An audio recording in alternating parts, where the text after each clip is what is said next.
Brazil के राष्ट्रपति Luiz Inacio Lula दा सिल्वा, जिनके युद्ध पर रुख की पहले भी आलोचना की जा चुकी है, का कहना है कि न तो यूक्रेन के नेता और न ही रूस के नेता शांति वार्ता के लिए तैयार है। ओडेसा में रूसी हमलों के बाद एक कॉल में तुर्की के राष्ट्रपति रेसेप तैयप एर्दोगन ने व्लादिमीर पुतिन से कहा कि वह काला सागर अनाज समझौते को बहाल करने के प्रयास जारी रखेंगे और तनाव कम करने का आह्वान करेंगे। ओडेसा हमलों में अफ्रीकी देशों चीन और इजराइल के लिए भेजा गया लगभग 40,000 टन अनाज कथित तौर पर क्षतिग्रस्त हो गया, जिससे यूक्रेन और पास के रोमानिया में गुस्सा फैल गया।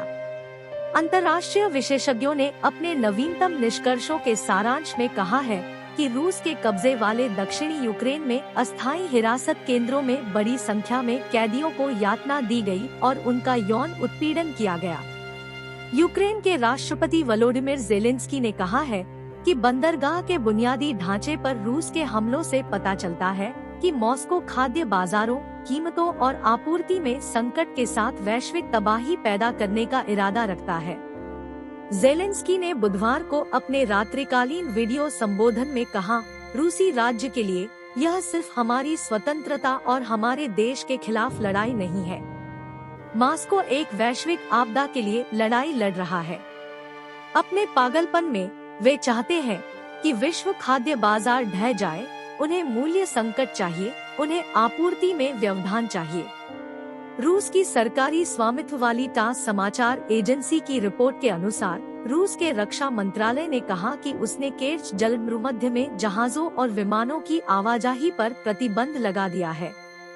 बुधवार की रिपोर्ट में इस कदम का तुरंत कोई कारण नहीं बताया गया है। केर्च जलभूमध्य क्रीमिया प्रायद्वीप के पूर्व में आज़ोव सागर और काला सागर को जोड़ता है। राजनीतिक जोखिम, तेल की गिरती कीमतों और वित्त मंत्रालय द्वारा इस महीने विदेशी मुद्रा खरीद पर स्विच करने की चिंताओं के दबाव में रूसी रूबल डॉलर के मुकाबले 2% से अधिक गिरकर 16 महीने के निचले स्तर 94 पर आ गया है। बुधवार को रूबल डॉलर के मुकाबले 2% कमजोर होकर 94.16 पर था, जो पहले 94.32 पर था, जो 28 मार्च 2022 के बाद से इसका सबसे कमजोर बिंदु था। ब्राजील के राष्ट्रपति लुइस इनासियो लूला दा सिल्वा ने युद्ध न रोकने के लिए यूक्रेन का समर्थन करने वाली पश्चिमी शक्तियों और संयुक्त राष्ट्र सुरक्षा परिषद के स्थायी सदस्यों की आलोचना की है। संयुक्त राष्ट्र सुरक्षा परिषद ने काम नहीं किया है।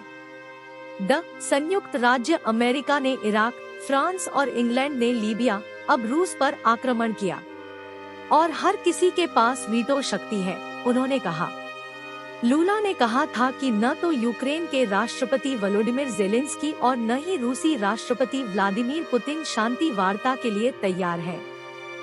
उन्होंने कहा, ब्राजील की भूमिका दूसरों के साथ मिलकर शांति प्रस्ताव पर पहुंचने की कोशिश करना है, जब दोनों देश चाहें।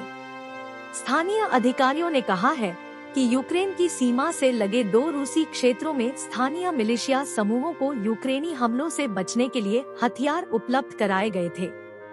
मिलिशिया मूल रूप से सशस्त्र बलों, नेशनल गार्ड की सहायता के लिए पिछले दिसंबर में कुर्स्क और बेलगोरोड क्षेत्रों में बनाई गई थी। रूस के पश्चिमी कुर्स्क क्षेत्र के गवर्नर ने कहा कि उनके क्षेत्रीय मिलिशिया को हथियारों का पहला बैच प्राप्त हुआ है, जबकि राज्य मीडिया ने बताया कि बेलगोरोड क्षेत्र में इकाइयों को हथियार प्राप्त हुए हैं। दोनों क्षेत्रों में यूक्रेन के सशस्त्र बलों द्वारा बार-बार ड्रोन हमले और गोलाबारी की सूचना मिली है। न तो पुतिन और न ही ज़ेलेंस्की शांति के लिए तैयार है। ब्राजील के राष्ट्रपति लुइस इनासियो लूला दा सिल्वा ने कहा कि उनका देश यूक्रेन में शांति के लिए काम कर रहा है, लेकिन न तो उनके नेता और न ही पुतिन बात करने के लिए तैयार है। लूला ने एक संवाददाता सम्मेलन में संवाददाताओं से कहा, न तो पुतिन और न ही ज़ेलेंस्की शांति के लिए तैयार है। लूला ने कहा कि वह अन्य तटस्थ देशों के साथ जो शांति प्रस्ताव चाह रहे हैं, वह तब तैयार होंगे जब रूस और यूक्रेन बातचीत के लिए तैयार होंगे। राज्य समाचार एजेंसी टास की रिपोर्ट के अनुसार पुतिन का कहना है कि पश्चिम और यूक्रेन की नीति रूसी हर चीज को नष्ट करने की है। अपनी सरकार के सदस्यों के साथ एक बैठक के दौरान पुतिन ने यूक्रेन के 4 कब्जे वाले क्षेत्रों डोनेट्स्क, लुहांस्क, जापोरिजिया और खेरसोन और उन्हें रूसी सांस्कृतिक क्षेत्र में एकीकृत करने के बारे में बात की। सख्ती से कहें तो इन क्षेत्रों के निवासियों ने कभी भी यह स्थान नहीं छोड़ा है। वे अपनी मूल भाषा और महान रूसी साहित्य में गहरी रुचि दोनों को सावधानी पूर्वक संरक्षित करते हैं। पुतिन ने कहा, मैं जानता हूं कि उन्हें हमारे उत्कृष्ट हमवतन लोगों का काम पसंद है और यह वर्तमान यूक्रेनी अधिकारियों द्वारा रूसी क्लासिक्स समकालीनों की पुस्तकों पर प्रतिबंध लगाने, उन्हें बिक्री से वापस लेने, पुस्तकालयों से या इससे भी अधिक उन्हें नष्ट करने के सभी प्रयासों के बावजूद है, जैसा कि वे और उनके पश्चिमी स्वामी सपना देखते हैं, हर उस चीज या हर किसी के साथ जो रूसी में सोचता है, बात करता है, पढ़ता है। पुतिन ने कहा कि चारों क्षेत्र अपने मूल स्थान पर लौट आए हैं।